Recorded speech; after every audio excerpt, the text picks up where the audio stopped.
Hey guys, Jessica here. So today we're going to talk about nursing and pumping at the same time. So I made a video last week about pumping while bottle feeding your baby, and that's a skill that I really think pumping parents need in order to create a sustainable pumping situation. I did not expect my inbox to be overflowing with questions about bottle feeding from pumping parents, saying that they had these questions about how to bottle feed their baby and how to make it work with pumping or make pumping and nursing work, but that they were embarrassed to ask anybody. And they just thought everyone knows how to bottle feed and that they were just the only one who maybe was struggling with some logistical challenges. Bottle feeding is not easy.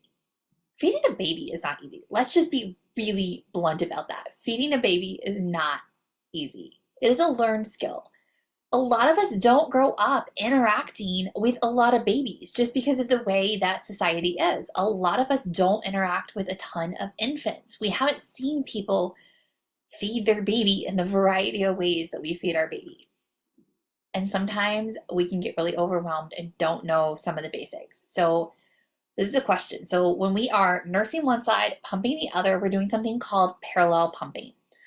We would use this in cases where maybe we have an oversupply, but baby's only eating on one side, and we have a reason we are trying to keep the oversupply. Maybe we're trying to feed another baby. Maybe we're trying to increase the milk supply. Sometimes I use parallel pumping as an intervention when I have a mom who really wants to nurse their baby, but baby's oral function is just such a mess that we really can't rely on that baby to drive the supply, but mom wants to keep that nursing relationship, which is completely valid. I did a lot of parallel pumping with my third because he stunk at nursing for a long time. It was 8 months before he could be trusted to manage my supply on his own. It's a long time. I was pump dependent. We sometimes need to know how to do this, but a lot of it gets a little tricky. So the first thing you're going to do, you're going to get yourself a good pumping bra that is also accommodating for nursing. So in the last video I did, I also had on this same hot pink Davin and Adley Amelia cami. It's likely because I'm obsessed with this hot pink Amelia cami. I'm obsessed with hot pink. But part of the reason I love this for this example, all you do for nursing in this one is you're going to drop the strap. So look how easy it is to get. Oh, you can tell that I was sitting with my 4-year-old this morning and he left his breakfast on my shirt. Is what it is.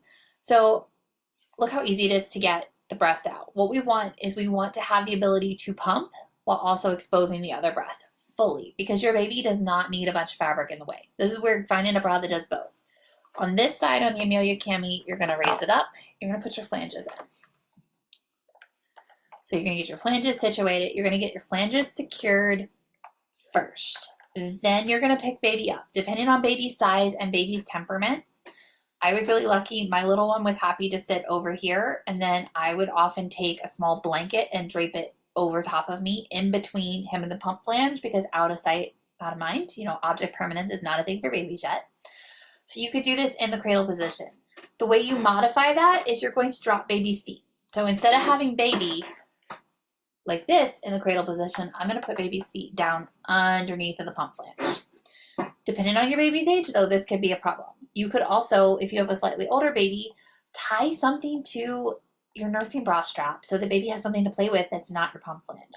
A well-fitted pump flange that is going to be fit not just in nipple size, but is a good fit against the breast. We get an optimal air seal. Everybody's going to have a different flange. It's going to be like that sweet spot.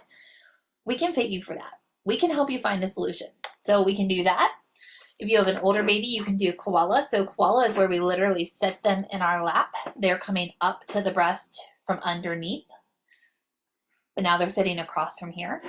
If you have a little baby, you can put them in football hold. I actually never mastered this with my babies. My babies, I guess they're just not athletes. They never figured it out. But I do have a lot of parents who do football hold. Again, pillows are going to be your best friend.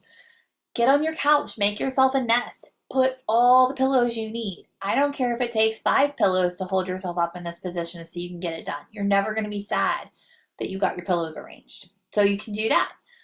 What we do is we just work with what is working for baby. The big thing though, having the right bra and having the right flange setup. So I just showed you how to do it with this. Alternatively, use a slim cup. So with a slim cup, we're just gonna slide that in there. This is gonna give you a lot more room if your baby's maybe a little persnickety about their nursing positions. What we don't wanna do is we don't wanna use a large cup.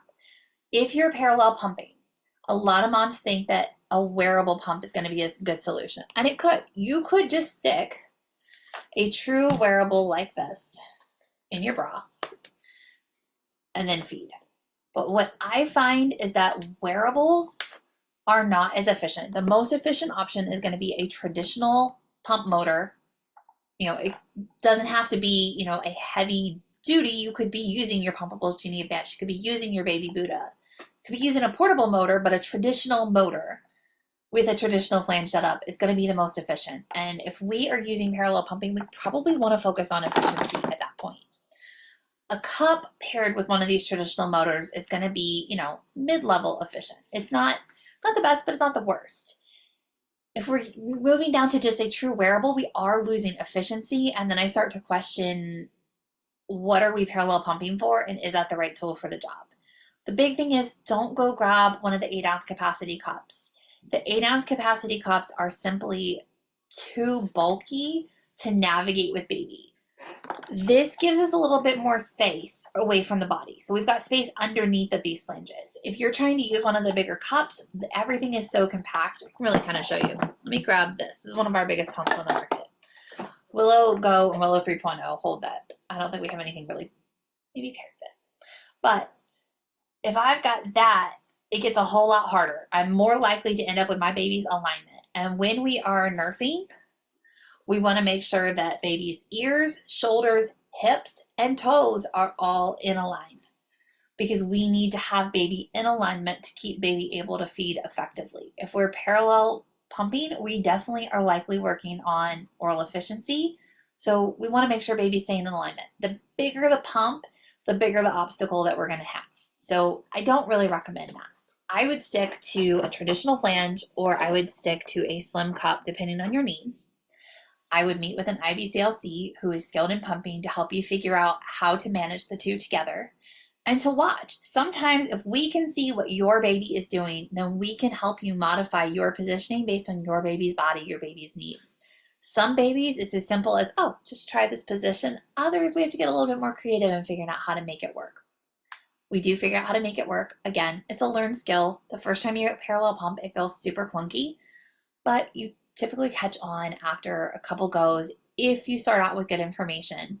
I'm going to link a couple resources down below with bra fit, flange sizing. If you're having trouble with this, definitely reach out. We can I'm happy to do a flange sizing for you and fit you, not just in terms of your sizing, but to make sure that you're using the setup that is going to be the most secure. The more secure the setup, the less headache you have when you're doing this parallel pumping and trying to nurse and pump at the same time. So hopefully that helps. If you have questions about bottle feeding, also reach out. There is no such thing as a question that you should be embarrassed to ask. If you're trying to feed your baby, come ask. I promise you are not going to ask us something that we haven't heard before. And we promise not to laugh. We don't really laugh at you. We typically laugh with you when you realize oh, it was that simple. I just needed to do that. And then a lot of moms are like, oh, okay. Again, when you have a baby, that logical part of your brain is not firing like it's supposed to, which is why we do often need a lot of support in the early postpartum. So if you're having trouble with that, come meet with us. It's not going to be a scary experience. You're going to walk away from it. You're going to feel a lot better about your pumping and nursing decisions. And we may have tricks that help you make this a whole lot better for you than you ever thought it could be. So hopefully that helps, and happy pumping.